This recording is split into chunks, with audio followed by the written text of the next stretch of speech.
பொதுநலத்தை கருதி வாழ்ந்து மற்றவங்கள சந்தோஷப்படுத்தி அவங்களோட சந்தோஷத்தில் தன்னோட சந்தோஷத்தை அடையிறது தான் மெயினாக ஒரு இம்பார்ட்டன்ட் ஆஸ்பெக்டாக இருந்தது நம்மளோட இந்தியன் சொசைட்டி.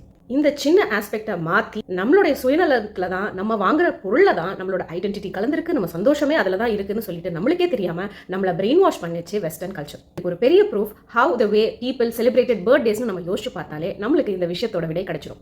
ஏஷியன்ஸை பொறுத்த வரைக்கும் அவங்க பர்த்டே எப்படி செலிப்ரேட் பண்ணாங்க? ஒரு காலத்தில் அவங்க வீட்டில் இருக்கிற பொருட்களை வச்சு ஸ்வீட்ஸை செஞ்சு சாப்பிட்டாங்க. அவங்களோட தேவையும் மீறி அவங்க கிட்ட இருந்த அபண்டன்ஸை மற்றவங்களுக்கு வழங்கி அவங்க ஸ்வீட்ஸ் எல்லாம் மற்றவங்களுக்கு ஷேர் பண்ணி அவங்க முகத்துல இருந்த சந்தோஷத்தை பார்த்து அவங்க சந்தோஷப்பட்டுக்கிட்டாங்க. பல ஆலயங்களுக்கு போய் அவங்க கடவுளை வழிபட்டு அவங்களுக்கு கிடைச்ச குட் ஹெல்த்துக்கும் அவங்களுடைய பீஸ் ஆஃப் மைண்ட் அண்ட் ஹாப்பினஸுக்கு தேங்க்யூ இறைவான்னு சொல்லிட்டு கிராட்டிடியூடா தான் ஒரு காலத்தில் நம்ம பர்த்டேஸை நம்ம கொண்டாடணும். But the whole process was changed when westernization of birthdays happened. இது எப்படி நடந்தது? பர்த்டேங்கிறது கொடுத்து அவங்க முகத்தில் இருக்கிற சந்தோஷத்தை பார்த்து வரக்கூடாது, மற்றவங்க உனக்கு கொடுக்கறது தான் birthday. So when you're getting more things you should be happyன்னு நம்மளை கன்வின்ஸ் பண்ணாங்க. நீ உங்கள் அப்பா அம்மாவுக்கு கேட்டு ஒரு பர்த்டே பார்ட்டின்னு ஒன்று வை, அதில் பல குழந்தைங்க கூப்பிட வச்சு அவங்கள இன்வைட் பண்ணும்போது அவங்க வரும்போது ஒரு கிஃப்ட்டை கொடுக்கணும் அப்படிங்கிற ஒரு கட்டாயத்தை உருவாக்கிச்சு. சந்தோஷத்தை ஷேர் பண்ணுறதுக்காக பர்த்டேயை செலிப்ரேட் பண்ணுறதை மறந்து போய் தன்னுடைய கிரீட காரணம் காட்டி எவ்வளோ குழந்தைங்க வராங்களோ அதை பேஸ் பண்ணி நமக்கு நம்பர் ஆஃப் கிஃப்ட்ஸ் ஜாஸ்தியாக கிடைக்குங்கிற எண்ணத்தை அந்த குழந்தையோட மனசுல உருவாக்குறாங்க. இதில் அஃபெக்ட் ஆகிறது பர்த்டே குழந்தை மட்டும் கிடையாது, அந்த இன்வைட் பண்ணுற குழந்தையும் தான். தன்னை இன்வைட் பண்ணும்போது தன்னுடைய ஃப்ரெண்டான பர்த்டே கேர்ளுக்கோ பாய்க்கோ ஒரு கிஃப்ட் வாங்கும்போது அந்த குழந்தை என்ன செய்யும்? அதுக்கும் ஆசை வரும். அதனால தன் ஃப்ரெண்டுக்கு கிஃப்ட் வாங்க போகும்போது அதோடைய அப்பா அம்மா கிட்ட அடம் முடிச்சு எனக்கும் கிஃப்ட் வேணும்னு அது கேட்குது. இந்த கிஃப்ட் எடுத்துட்டு போய் அந்த குழந்தைக்கு கொடுக்கும்போது ஒரு காலத்துல சரி பர்த்டேங்கிற கான்செப்ட் தான் உள்ள வந்துருச்சு, அட்லீஸ்ட் இந்த கிஃப்ட் பிரிக்கிற கான்செப்டாவது நம்மளுடைய ப்ராசஸ்ல இருக்கட்டுமே சொல்லிட்டு தோ நம்மளுக்கு முன்னாடி இருக்கிற ஜெனரேஷன் வரைக்கும் இதை எக்ஸிக்யூட் பண்ணியிருப்பாங்க. அதாவது கிஃப்ட்டை உன் ஃப்ரெண்ட்ஸுக்கு முன்னாடி பிரிக்க கூடாது, தட் இஸ் பேட் மேனர்ஸ்னு சொல்லியிருப்பாங்க பல பெற்றோர்கள்.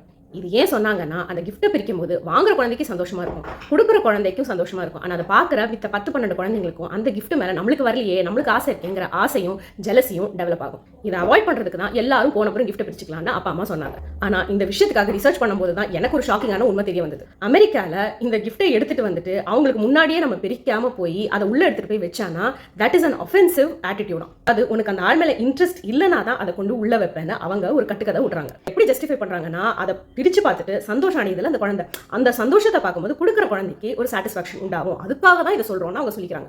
ஆனா இதை நல்லா யோசிச்சு பாருங்க, இதில் இந்த சந்தோஷங்கிறது கொடுக்குற குழந்தைக்கும் வாங்குற குழந்தைக்கும் தான் இருக்குமே தவிர பார்க்குற குழந்தைங்களுக்கெல்லாம் ஏக்கம் வந்துடாதா? ஒரு குழந்தைய பார்த்து பல குழந்தைங்க ஏங்கி இல்லாட்டி ஜெலஸாறது ஒரு பாசிட்டிவான ஒரு என்விரான்மெண்ட்டை உருவாக்குமா?